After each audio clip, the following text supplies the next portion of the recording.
दिवाली का राक्षस। दिवाली का त्योहार हम सभी बहुत धूमधाम से मनाते हैं।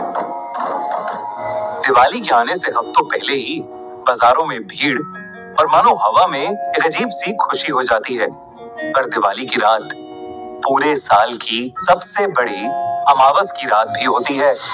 ऐसा माना जाता है कि दिवाली की रात भूत और प्रेतों की शक्तियां बहुत बढ़ जाती हैं। हमारी आज की कहानी ऐसी ही एक अंधेरी काली दिवाली की रात के बारे में है। जतिन, ऋषि और ईशान बचपन से ही गहरे दोस्त थे। साथ में पले बड़े वो तीनों दोस्त एक दूसरे के जिगरी थे और हमेशा साथ ही घूमते थे। पर जब ऋषि और उसकी फैमिली ने इंडिया से बाहर सेटल होने का डिसाइड किया, तो ये उन तीनों के लिए मानो आखिरी दिवाली थी जो वो साथ में मनाने वाले थे। दिवाली के जस्ट बाद ऋषि अपनी फैमिली के साथ वो शहर हमेशा हमेशा के लिए छोड़कर जाने वाला था। तीनों ही चाहते थे कि ये दिवाली उनके लिए यादगार रहे। दिवाली की पूजा के बाद जतिन, ऋषि और ईशान एक ही स्कूटी पर ट्रिपलिंग करते हुए घूमने निकल गए। उनको क्या पता था कि उनकी ये राइड उन्हें एक ऐसी जगह पहुंचा देगी जहां किसी भी इंसान को नहीं जाना चाहिए था। कुछ दूर जाकर एक खाली सी जगह पर ऋषि ने स्कूटी रोकी और स्कूटी की डिग्गी में से बहुत सारे पटाखे निकाले। उसी रोड पर थोड़ी ही दूरी पर एक पुराना सा मंदिर भी था, लेकिन उस मंदिर में सब कुछ खंडर हो चुका था। लेकिन उस मंदिर के अंदर एक कमरा था जो अभी भी बिल्कुल सही सलामत दिख रहा था। उस कमरे का दरवाजा बिल्कुल पुराने जमाने का था और उस पर एक बड़ा सा ताला था जिस पर लाल रंग के धागे बंधे हुए थे।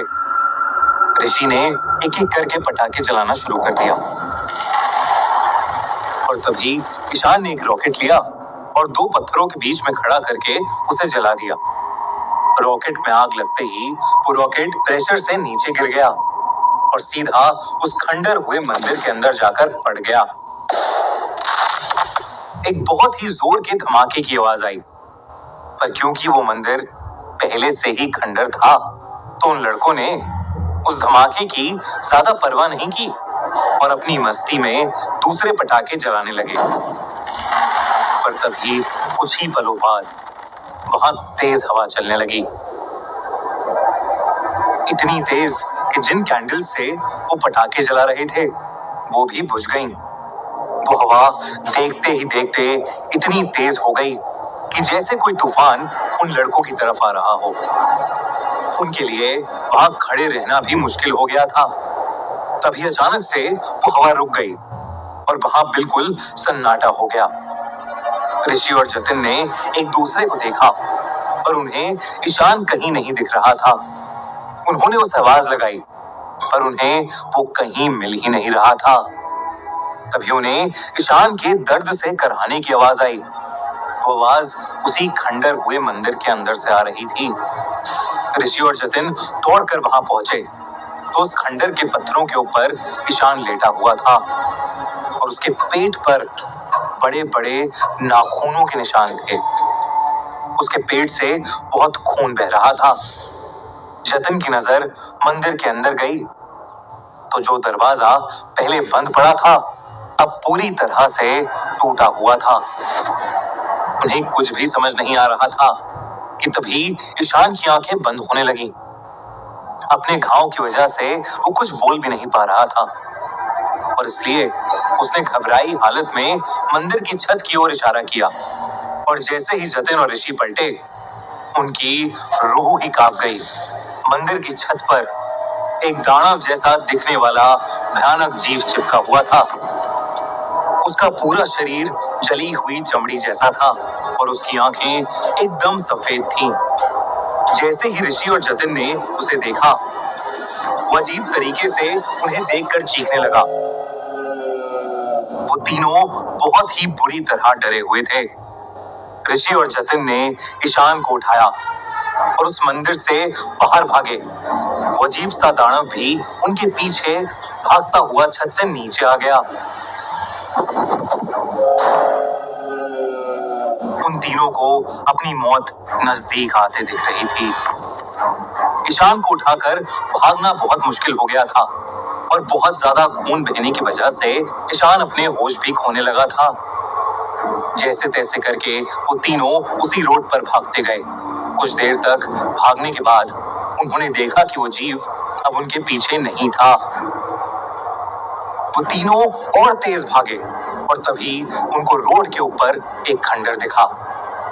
जतिन की नजर सामने रोड पर गई तो उनकी स्कूटी वहीं खड़ी थी। ये देखकर वो बहुत डर गए क्योंकि इसका मतलब था वो वहीं पर वापस आ गए थे जहां से भागकर वो निकले थे। और जो खंडर उन्हें दिख रहा था वो वही खंडर हुआ मंदिर था जहां पर उन्हें वो राक्षस दिखा था।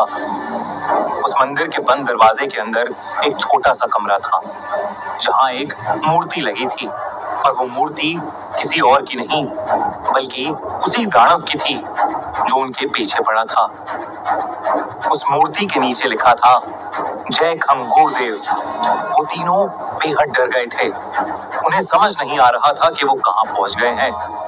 ऋषि ने मदद के लिए अपना फोन निकाला पर उसके फोन में नेटवर्क ही नहीं था। उसने उस मंदिर की एक फोटो खींची और ईशान को उठाकर वो दोनों स्कूटी के पास ले जाने लगे। तभी उन्हें अपने पीछे से एक अजीब सी आवाज आई। उस दिवाली के दिन के बाद ऋषि, जतिन और ईशान कहां गए ये किसी को नहीं पता। पुलिस को उस मंदिर के पास से सिर्फ ऋषि का फोन मिला था जिसके अंदर उस खंडर की एक फोटो थी। जब उस इलाके के पुजारी को ये पता चला कि उस खंडर में ये हादसा हुआ है, उसने उसी दिन ही उस जगह को छोड़ दिया। उस पुजारी ने उस इलाके के बाकी लोगों को भी बताया कि करीबन 500 साल पहले खंगूर नाम का एक दानव धरती पर आ गया था। वो इंसानों को खाकर अपनी शक्ति बढ़ाता था। सब उससे डरते थे, इसलिए उसे खुश रखने के लिए उसका एक मंदिर बनाया गया था जहां वो उसे हर महीने एक इंसान की बलि चढ़ाया करते थे। कहा जाता है कि कई ऋषियों ने मिलकर खंगूर को उसी मंदिर में एक कमरे में कैद कर लिया था, पर अब दिवाली के उस पटाखे की वजह से वो दरवाजा खुल चुका था और खंगूर अब आजाद हो गया था। आज भी उस शहर से रात में इंसानों के गायब होने की खबर आती रहती है। ना तो उनकी कोई लाश मिलती है और ना ही कोई सबूत। पुराने रहने वाले सभी लोगों ने वो इलाका छोड़ दिया है, पर वो राक्षस खंगूर शायद आज भी वहीं उस इलाके में अपनी सालों की भूख मिटाता रहता है।